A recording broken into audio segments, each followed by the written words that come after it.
para você abrir a sua Bíblia hoje no Evangelho de Marcos, no capítulo 6.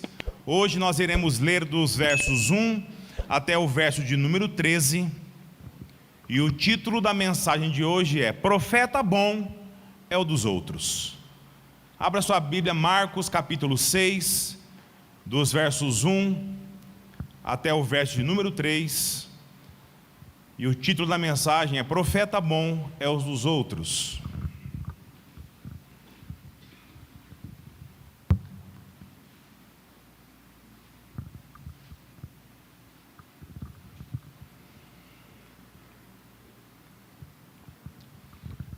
Diz assim a palavra de Deus: Jesus saiu dali e foi para a sua terra, e os discípulos o seguiram. Chegando o sábado, começou a ensinar na sinagoga.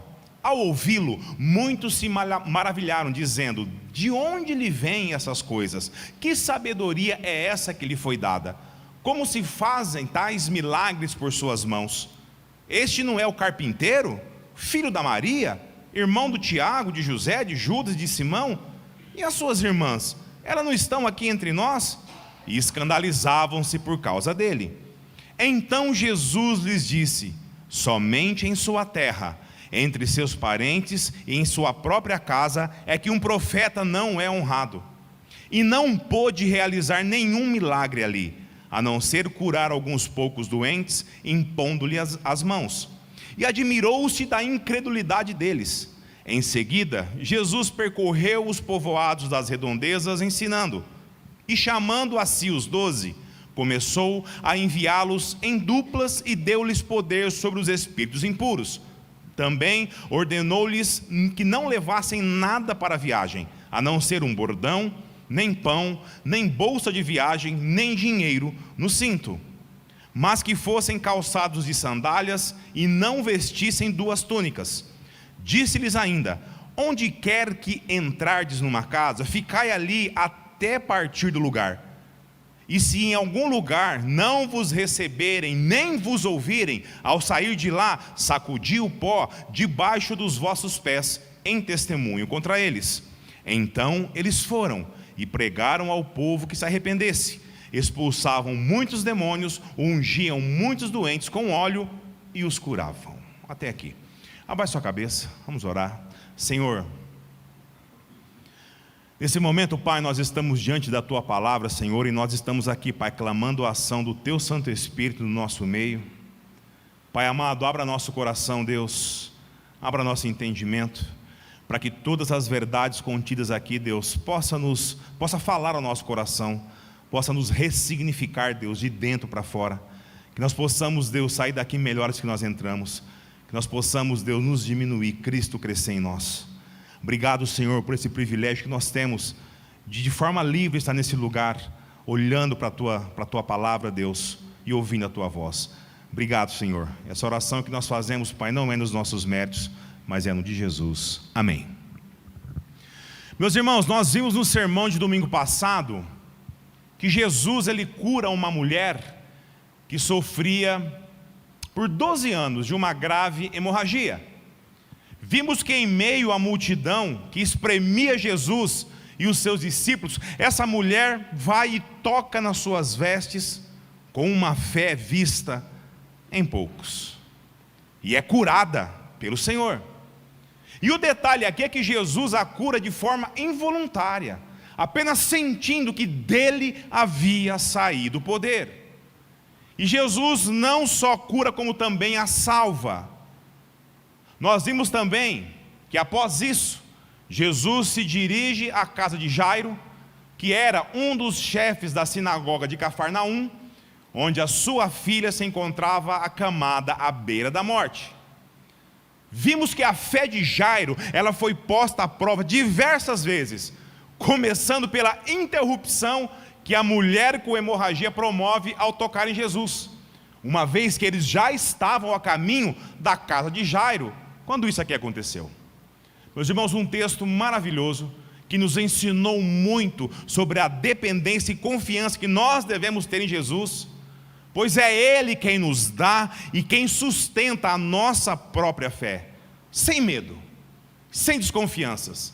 mas crendo apenas em Deus, que está além dos nossos limites físicos e dos nossos limites intelectuais. E aqui, irmãos, nós podemos ver o relato de dois momentos seguintes na vida de Jesus. Ele se dirige para a sua terra, e ao contrário de Cafarnaum, ali ele vai encontrar apenas a incredulidade. E em virtude da incredulidade do povo lá da sua cidade, Jesus envia os 12 discípulos para pregar o evangelho nas vilas ao redor. Inclusive, Jesus os previne sobre a incredulidade que eles haveriam de encontrar. Ou seja, se nos relatos anteriores o foco era a fé e no poder de Jesus, aqui Marcos mostra que não eram todas as pessoas que criam em Jesus de fato. O que ele encontrou foi muita resistência e incredulidade em meio ao seu ministério. E aqui, irmãos, nós dividimos esse sermão em duas partes.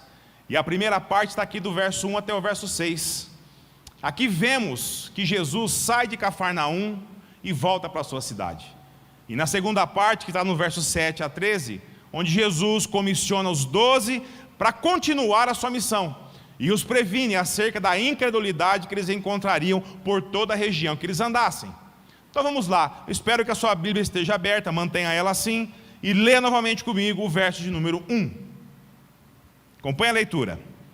Jesus saiu dali e foi para a sua terra, e os discípulos os seguiam. Irmãos, a terra que Marcos se refere aqui, não é Belém da Judéia onde ele nasceu, mas é a cidade de Nazaré, lá na Galileia, onde ele cresceu. Por isso que ele ficou conhecido como o Nazareno, Jesus de Nazaré, ou também o Galileu. Nós cantamos isso domingo passado, pois a cidade de Nazaré ficava lá na região da Galileia. Em Nazaré, Jesus passou a infância crescendo e se tornou um jovem chegando à sua fase adulta. E a última vez que Jesus esteve em Nazaré foi quando ele saiu de lá para ir ser batizado pelo Batista lá no Jordão. Aqui Jesus estava mais ou menos na metade do seu ministério. Portanto, fazia uns 2 anos que ele havia saído de Nazaré e ido ao encontro de João Batista. E após o seu batismo, ele inicia seu ministério e não retorna mais para Nazaré. Até esse episódio que nós estamos vendo agora. E a volta dele não era para fazer, digamos, uma visita familiar. O texto nos diz que seus discípulos os acompanhavam. Ou seja, Jesus volta à sua terra, dando continuidade ao seu ministério. E ao chegar em Nazaré, ele faz 2 coisas. Primeiro, ele aceita o convite que recebeu para pregar na sinagoga local. Vocês lembram que era costume das sinagogas convidar pessoas renomadas, reconhecidas como rabi, como mestre, para ler e explicar ao povo, sempre no dia de sábado. E Jesus, nessa altura do seu ministério, ele já era muito conhecido. Então ele recebe o convite para ensinar na sinagoga lá de Nazaré. Ele espera o sábado chegar, e a segunda coisa, o Evangelho de Mateus nos diz que Jesus começou a curar alguns doentes e realizar alguns milagres ali naquela cidade. E quando Jesus começa a pregar na sinagoga, começa a realizar curas e milagres ali, ele provoca a reação de muitos dos seus conterrâneos, muitos da sua gente. Lê comigo o verso 2.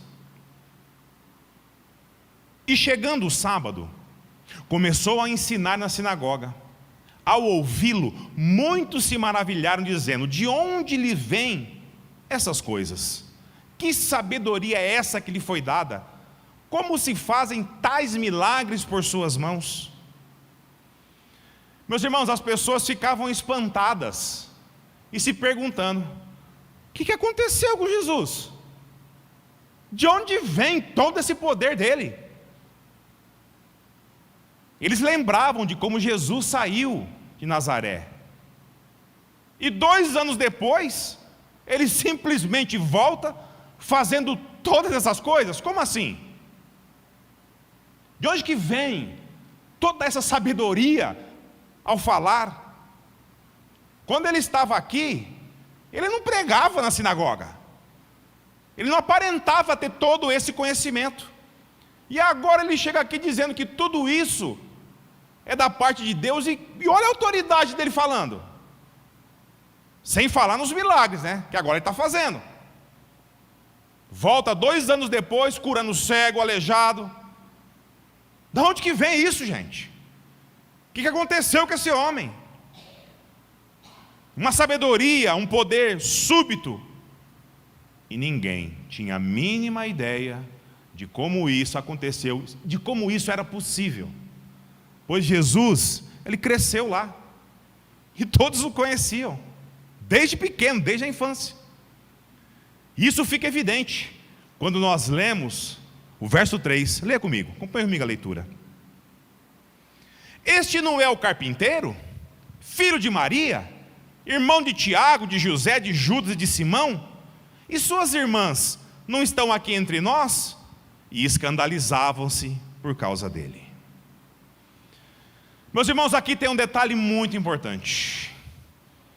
Quando o povo se escandalizava com o que Jesus estava fazendo, e seguindo essa linha de pensamento, de que nós conhecemos quem ele é, quando se referem a ele como um carpinteiro, sim, Jesus foi carpinteiro, antes do seu ministério iniciar, e muito provavelmente ele fez muitos, mas muitos móveis, para toda aquela gente que estava lá.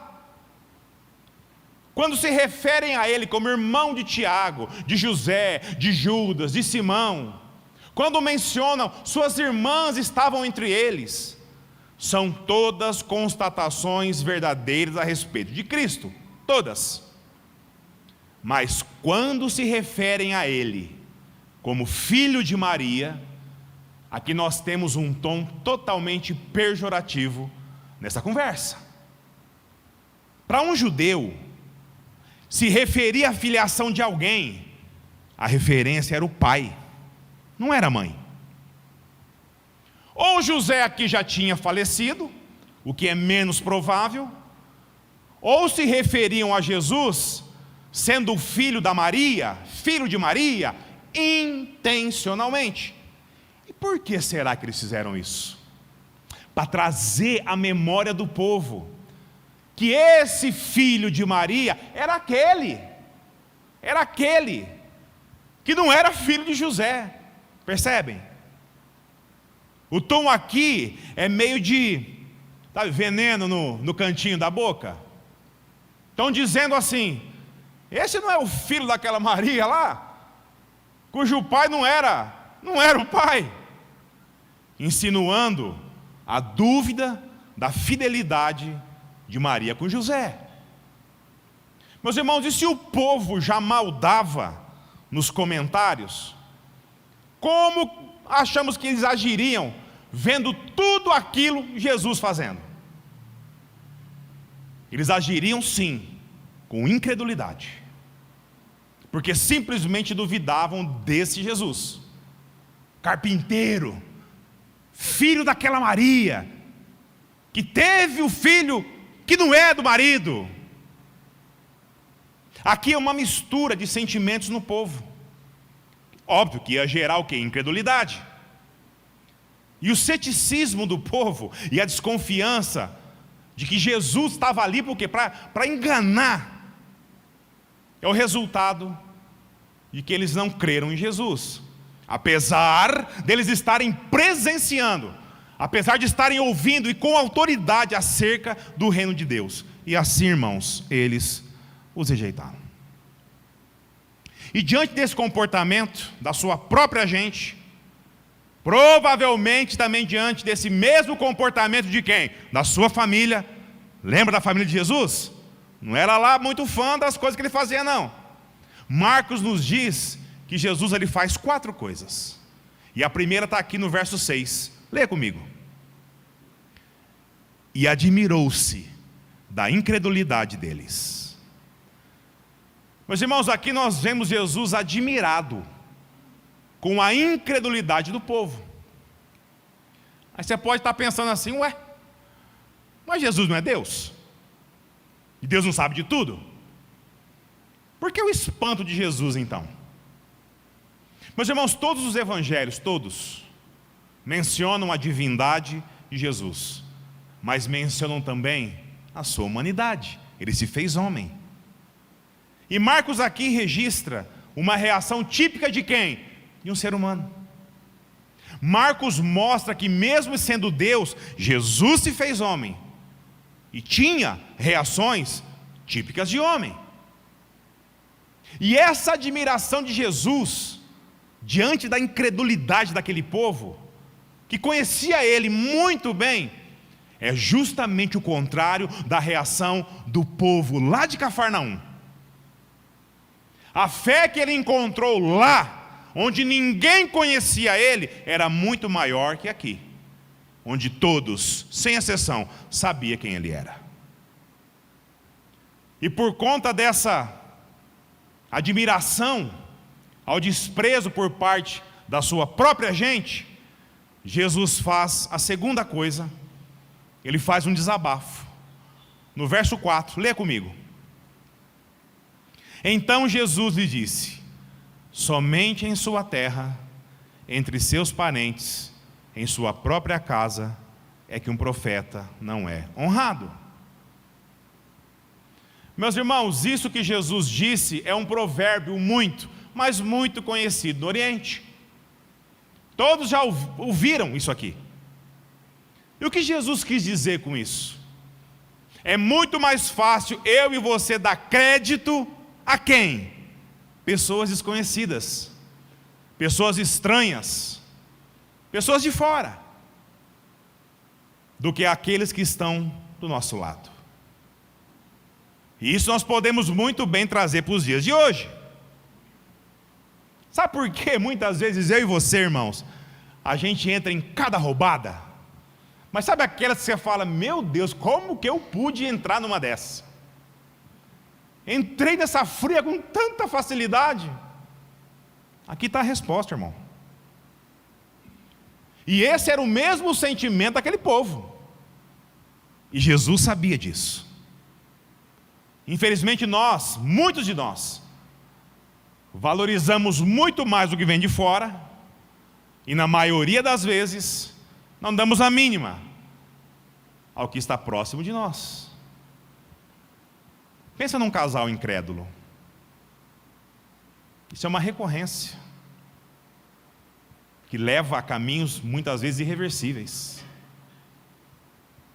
E a terceira coisa que Jesus fez, ele restringe os milagres que estava fazendo, justamente por conta dessa incredulidade daquela gente. Lê o verso 5 comigo.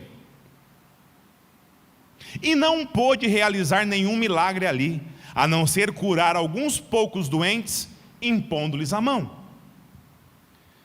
Irmãos, pelo ponto de vista de Marcos aqui, ele destaca que Jesus, como homem, não pôde realizar nenhum milagre ali, a não ser curar alguns poucos doentes. O que nós podemos entender disso daqui? Meus irmãos, prestem atenção. Da mesma forma que Jesus começa a usar as parábolas com o povo lá em Cafarnaum, que não cria nele, como sendo filho de Deus, mas cria nele apenas para quê? Para fazer milagre, para curar as doenças, dar o que comer. Aqui Jesus, ele restringe as suas ações. Ele não cura todos que poderiam ser curados. Sabe por quê? Como forma de juízo. Assim como nas parábolas. Lembra? Nós vimos na parábola. Jesus poderia e queria fazer muito mais. Mas a incredulidade daquele povo trouxe sobre si pouca graça. Pouca graça. E muito juízo da parte de Deus. Por causa daqueles corações duros, endurecidos. E isso, irmão, tem que falar muito a mim e a você, amém? Muito.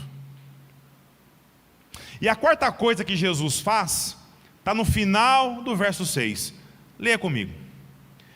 Em seguida, Jesus percorreu os povoados das redondezas, ensinando. Bom, já que Nazaré o havia rejeitado, apesar de ouvido e visto o que Jesus fez, Jesus então decide deixar aquele lugar e sai para as aldeias vizinhas, dando continuidade ao seu ministério, curando enfermos, expulsando demônios, da mesma forma que ele fazia quando ele estava lá na cidade de Cafarnaum. E a partir de agora, irmãos, nós vamos ver a segunda parte desse sermão, que nós dissemos no início. Leia comigo o verso número 7. E chamando a si os 12, começou a enviá-los em duplas, e deu-lhes poder sobre os espíritos impuros. Irmãos, os 12 a qual Jesus se refere, são os apóstolos, os discípulos que ele escolheu dentre os demais. Vimos isso lá no capítulo 3 de Marcos. E os 12 eram Pedro, Tiago, Filipe, Bartolomeu, Mateus, Tomé, Tiago, filho de Alfeu, Tadeu, Simão o Zelote e Judas Iscariote, quem o traiu. Jesus havia chamado esses 12 e dado a eles autoridade de pregar e expelir demônios, mas é a primeira vez que Jesus os encaminha, sozinhos, sem ele, numa missão. Meus irmãos, Jesus sabia que a mesma incredulidade que encontrou em Nazaré, o levaria à cruz lá na cidade de Jerusalém. Portanto, Jesus tinha em mente que alguém deveria dar continuidade ao seu ministério. Cristo já sabia disso. E é justamente os 12 que Jesus confia a continuidade da sua obra. E quando ele ordena que fossem pregar nas vilas lá da Galileia, Jesus dá 4 orientações a eles. E a primeira orientação está aqui no verso 7. Leia comigo. E chamando a si os 12, começou a enviá-los em duplas, e deu-lhes poder sobre espíritos impuros. Portanto, Jesus orienta a eles que eles deveriam ir de 2 em 2. E Jesus daqui pode ter feito uso de uma prática judaica, de que não era prudente você viajar sozinho naquela época, por questões óbvias de segurança. Mas há uma grande possibilidade que Jesus tenha se valido de Deuteronômio 17, versículo 6, que pelo testemunho de 2 testemunhas, toda a verdade será estabelecida. Quando Jesus os manda em 2 em 2, é como se dissesse assim: eles estão aí, seguindo a lei de Moisés, e a palavra de 2 servirá de base para o estabelecimento da única verdade, que é Cristo Jesus. E a segunda orientação que Jesus dá, ainda no verso 7, ele lhes dá poder sobre espíritos impuros. Meus irmãos, nós vimos por todo o evangelho de Marcos, como os espíritos impuros estavam atuando em pessoas, possuindo-as e oprimindo elas. E eles estavam alvoroçados, justamente com a chegada de Cristo, temendo ser o dia do juízo. E a terceira orientação que Jesus dá, está na simplicidade da missão que lhes foram dada, e a necessidade que eles teriam de confiar em Deus. Confiar em Deus. Leia os versos 8 e 9 comigo. Também ordenou-lhes que não levassem nada para a viagem, a não ser um bordão, nem pão, nem bolsa de viagem, nem dinheiro no cinto, mas que fossem calçados de sandálias e não vestissem 2 túnicas. E no verso 10, Jesus ainda lhes diz para se contentarem com aqueles que lhe oferecessem abrigo, que não reclamassem do que lhe estava sendo ofertado. Leia o verso 10. Disse-lhes ainda: onde quer que entrardes numa casa, ficai nela, até partir do lugar. Se entrar numa casa, fique ali, até a hora de você partir. Não olhe para casa. Muitos de nós fazemos isso, né? Entra num lugar, fala, ih, rapaz, deu ruim. Porque a gente vem na cabeça, né? Aí chega lá, não era o que a gente esperava.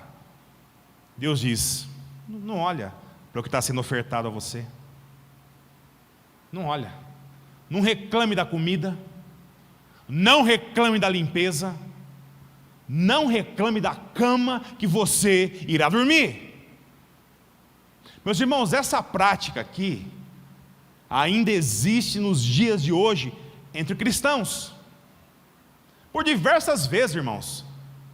Creio que aqui deva ter acontecido isso também. Mas missionários vindo de diversos lugares, eles são hospedados onde? Na casa dos irmãos. Em Tupã isso é recorrente. E o alvo de Jesus com isso era que os discípulos não corressem o risco de serem chamados do quê? De mercenários, interesseiros, sabe? Pessoas aproveitadoras. Ou seja, irmão, se você tem o desejo no seu coração de ser um missionário, a sua vida terá que ser simples, dentro da sua realidade e que Deus provê através do ministério, pois você vai ter que confiar unicamente em Deus e na boa vontade do Espírito Santo de Deus agindo na vida dos irmãos de igreja. Amém? E como isso é difícil, irmão, a gente olhar para cima e olhar para o lado e esperar a ação de Deus. Mas Deus age. Deus age. Missionários estão no mundo, sendo sustentados por igrejas, sendo sustentado por mim e por você. Você não pode ir? Tudo bem, irmãos, mas ajude quem pode. Se você pode e tem esse desejo, vá. Mas se você não pode, auxilie quem está no campo missionário. Igreja não é empresa, não é gerar lucro. Igreja, todo o recurso que tem é para se manter de pé e enviar missionários para que o evangelho seja pregado. Isso é desde a primeira igreja, da igreja primitiva, e tem que ser nos dias de hoje. Amém? Infelizmente nem todos os missionários, aqui eu vou abrir aquelas aspas bem grandes, e pregadores que nós vemos por aí, entenderam essa ordenança de Cristo aqui. Ah, fulano, que fulano? Fulano, ele vai vir no evento aqui. Vai lá, não hospeda ele no hotel 5 estrelas da cidade, não, para você ver o que vai acontecer com você.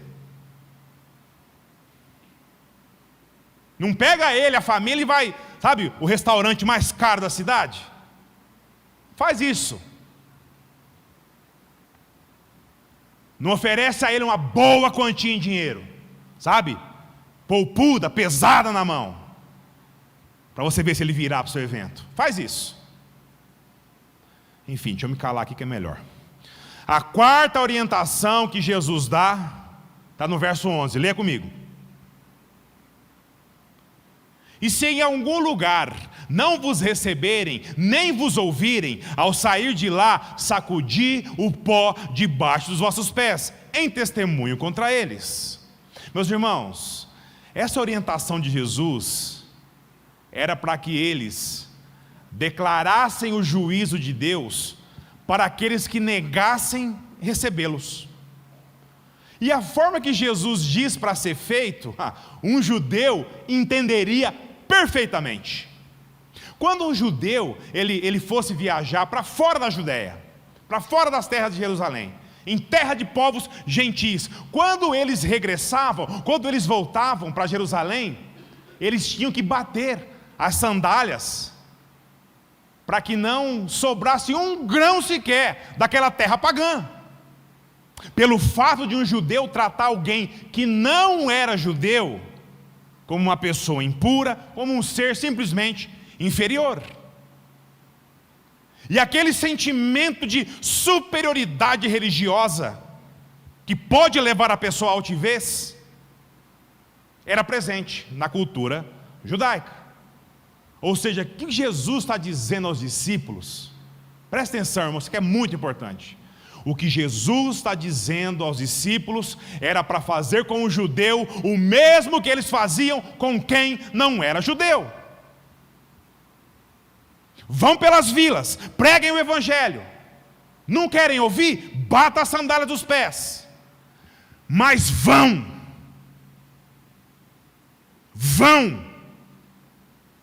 Onde todos estão. Ao que crê e ao que não crê. E se não crê, tire o pó da terra. Bata as sandálias. Para dizer, o juízo de Deus está sobre vocês. Meus irmãos, o ponto de Jesus aqui não é quem está certo ou quem está errado. Isso aqui é evidente. Mas sim, dar a oportunidade de quem está errado se acertar com Deus, amém? Esse é o ponto. O ponto aqui é quem está errado ouça. Quem traz, quem é portador da verdade. Meus irmãos, aqui a luta não era somente com quem os apóstolos iriam encontrar pelo caminho, mas a luta aqui era com eles próprios. Sabe por quê? Eles eram judeus também. Eles também eram farinha do mesmo saco.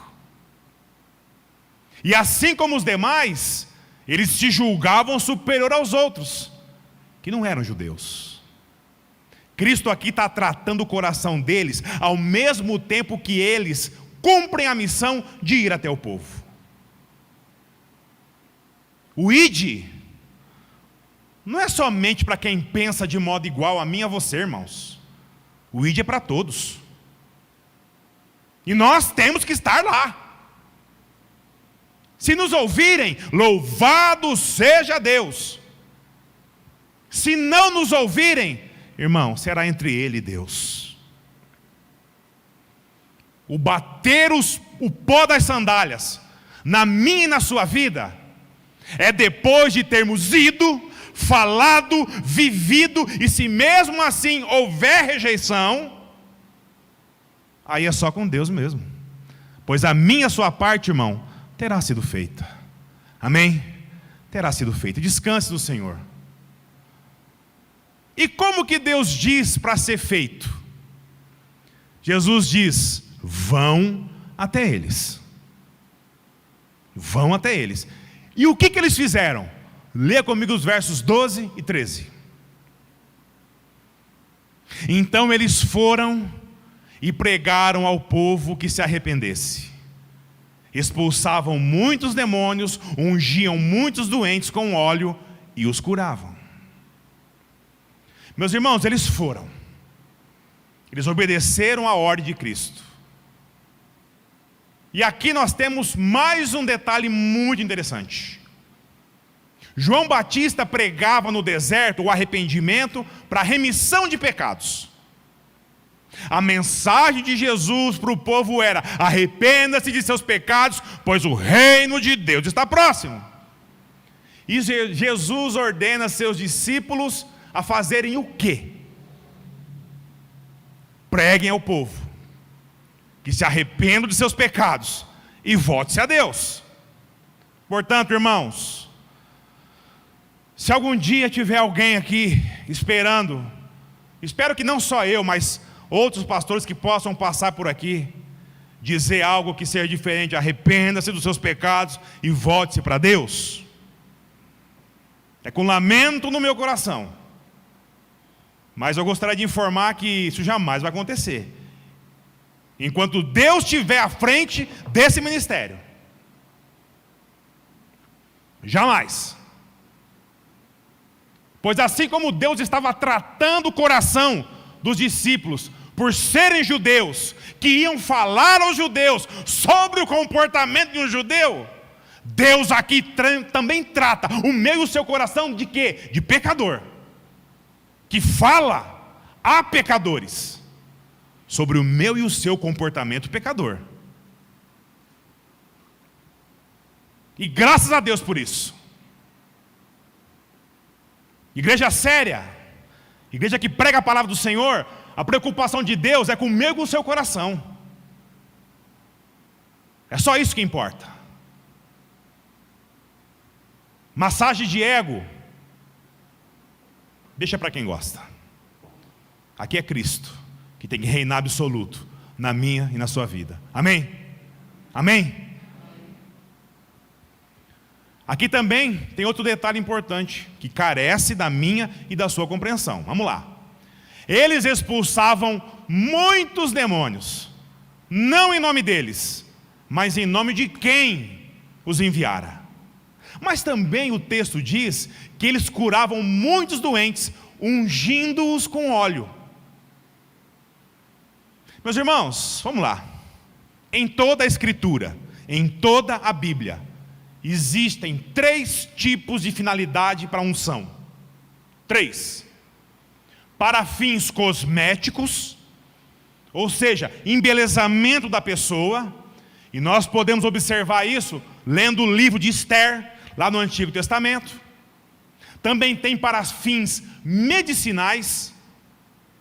Também podemos ver isso no exemplo, na passagem lá do bom samaritano, onde aquele homem que se encontrava caído à beira da estrada, foi levado pelo samaritano até a hospedaria, e ele pagou ao dono da hospedaria que lhe ungisse o corpo com óleo, para auxiliar na cicatrização das feridas do seu corpo.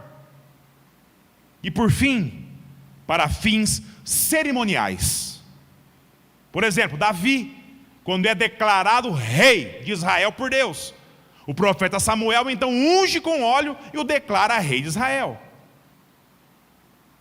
Mas aqui, o texto nos diz que eles ungiam muitos doentes com óleo e os curavam. Como que nós podemos entender o que está acontecendo aqui?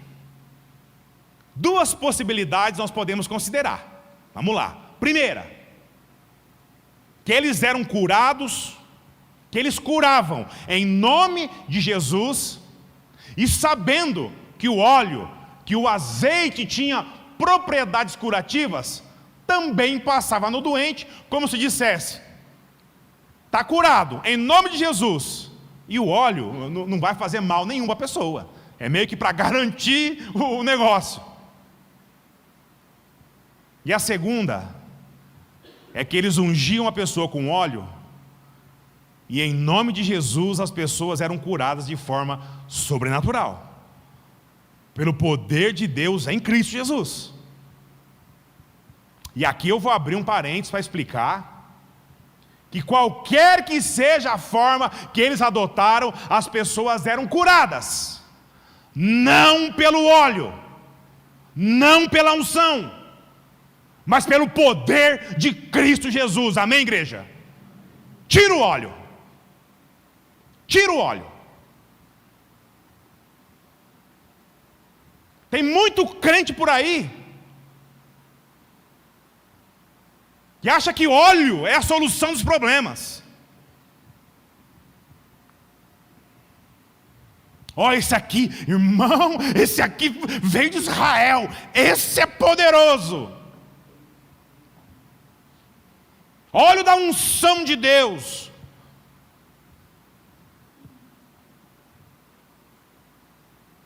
Meus irmãos, esse óleo tem poder para alguma coisa na minha e na sua vida? Vamos lá. É óbvio que não. Eu posso pôr um garrafão aqui, ó, de óleo, fazer uma fila com todo mundo, lambuzar um a um, de cima e embaixo, da cabeça aos pés, e gritar, e determinar, cura daqui, cura de lá, o problema do casamento vai acabar, as portas de emprego vai abrir, a sua vida vai mudar, você vai ter vitória, porque essa unção é do Espírito Santo de Deus. Isso serão apenas palavras, irmãos, que nós ouviremos, será apenas um banho de óleo que nós receberemos, uma hidratação, vamos colocar assim, e não passará disso. Sabe por quê? Não é isso que Deus espera de mim e de você. Deus espera de mim e de você, irmão, arrependimento sincero, para que haja cura sim, mas muito mais do que física, porque cura física Deus faz até no ímpio, mas cura espiritual, para que haja salvação na minha e na sua vida, para mim e para a sua casa, para mim e para a sua família. Meus irmãos, e se isso não acontecer da forma como nós desejamos, porque nós somos muito bons em desejar as coisas, Deus não deixará de ser Deus na minha e na sua vida. Amém? Amém? Deus não deixará de ser Deus. Mas pastor, então por que os apóstolos curavam as pessoas ungindo ela com óleos, pastor? Eu estou lendo aqui na Bíblia. Porque eles foram escolhidos pessoalmente por Jesus para fazer isso. E se Jesus não tivesse dado a eles poder para fazer essas coisas em nome dele, também não passaria de meras palavras e de um banho de óleo. Irmãos, Deus salvou eu e você para que nós abandonássemos nossa vida de pecado, não a nossa inteligência, irmão, pelo amor de Deus. Leia a Bíblia, está tudo aqui. Não sai por aí acreditando em tudo que você vê, irmão, tudo que você ouve. O meu e o seu coração, ele é mestre em colocar eu e você em roubada, mestre, e ele vai fazer isso. Ele vai fazer isso. E os falsos profetas, esses sabem muito bem de como tirar proveito disso, da ingenuidade do povo de Deus, da ignorância do povo de Deus, da sua palavra. E óbvio, vai prometer o quê? Mundos e fundo, unções super espirituais, que se não for ali, por ele, sua vida não sairá do buraco que você se encontra. Esse é o discurso. E eu digo isso, irmãos, com todas as letras que a palavra de Deus nos diz. O jugo que cairá sobre esses falsos mestres será maior do que eles sequer imaginam. Amém? E quais lições nós podemos tirar desse texto maravilhoso, além das que ele já nos ensinou? Vamos lá. Primeira lição. O texto deixa claro: onde Jesus viveu até os seus 30 anos de idade foi na cidade de Nazaré. E por que, pastor, que isso é importante? Lembra que eu falei para você não ouvir, não cair na conversa de tudo que você ouve? Vamos lá, vou dar um exemplo só, entre tantos outros. Espiritismo.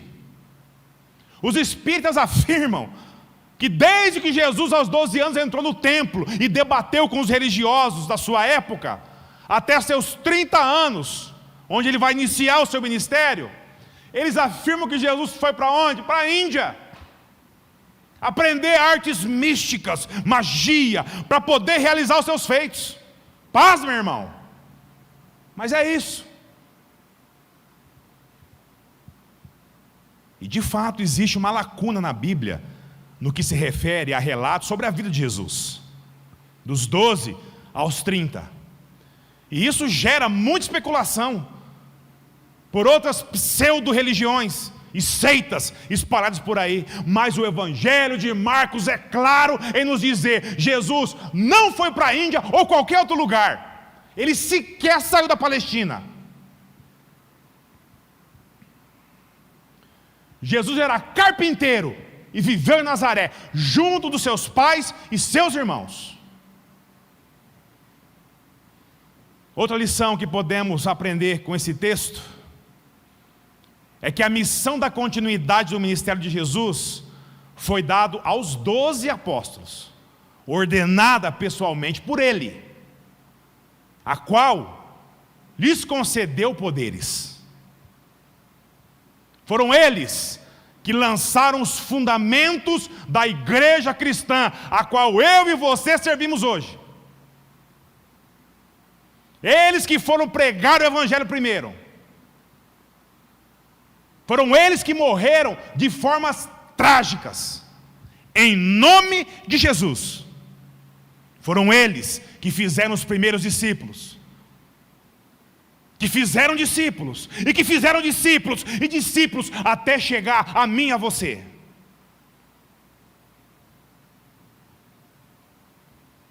Portanto, irmão, se alguém chegar para você, se auto-intitulando apóstolo de Jesus, diga assim: olha, você está bem para quem tem mais de 2000 anos, hein? Não existem apóstolos.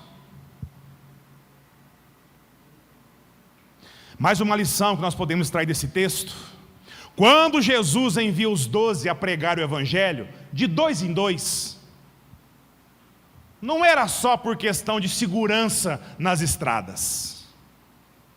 O que Jesus nos ensina é que a missão da igreja nunca é para ser feita por uma pessoa apenas, mas por toda a igreja. Um encorajando o outro, um suportando o outro, dando apoio. Ah não, esse negócio de pregar, isso aí, eu nem sei. Não, meu pastor, nossa, você tem que ouvir meu pastor. Gente, ele prega que é uma beleza. Oh, pensa no homem ungido. Vai lá. E Deus colocando uma pessoa atrás da outra na vida dele. Acha que ele vai vir à igreja, irmão? Você nem abriu sua boca.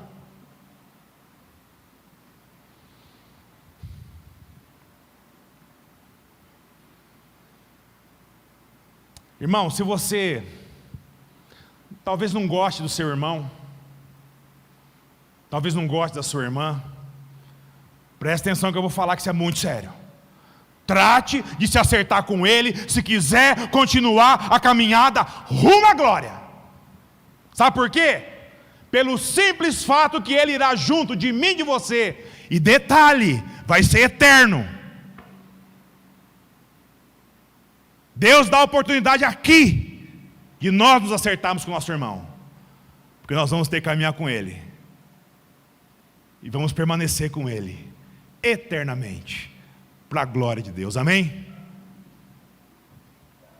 Outra lição que o texto nos apresenta é a mensagem que a igreja deve propagar ao mundo: arrependimento de pecados para a salvação das suas almas.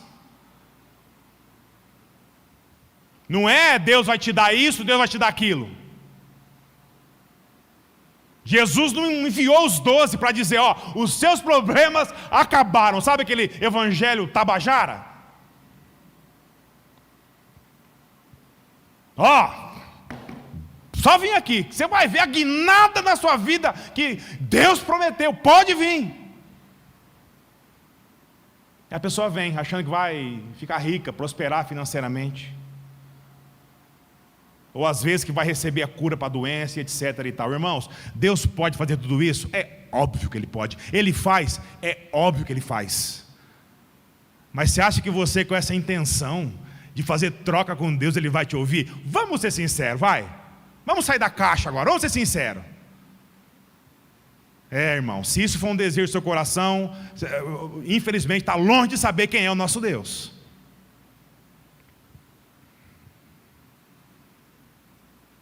Deus, Ele pode sim, tudo. dar a solução dos problemas, socorro financeiro, restauração da saúde, mas pela sua vontade soberana na minha e na sua vida. E se Ele não fizer, preste atenção, se Ele não fizer, Ele não deixará de receber toda a honra e toda a glória do seu povo. Amém, igreja? Do seu povo, pois é o povo de Deus que rende glórias e louvores ao Senhor, não é o mundo. Irmãos, Deus nos chama para uma vida santa. O que é uma vida santa? É eu subir ali e ficar assim? Não é, irmãos. Não é. Separados desse mundo, pela vontade soberana de Deus, por graça de Cristo Jesus, para que Cristo seja visto na minha e na sua vida. Essa é a caminhada, irmãos.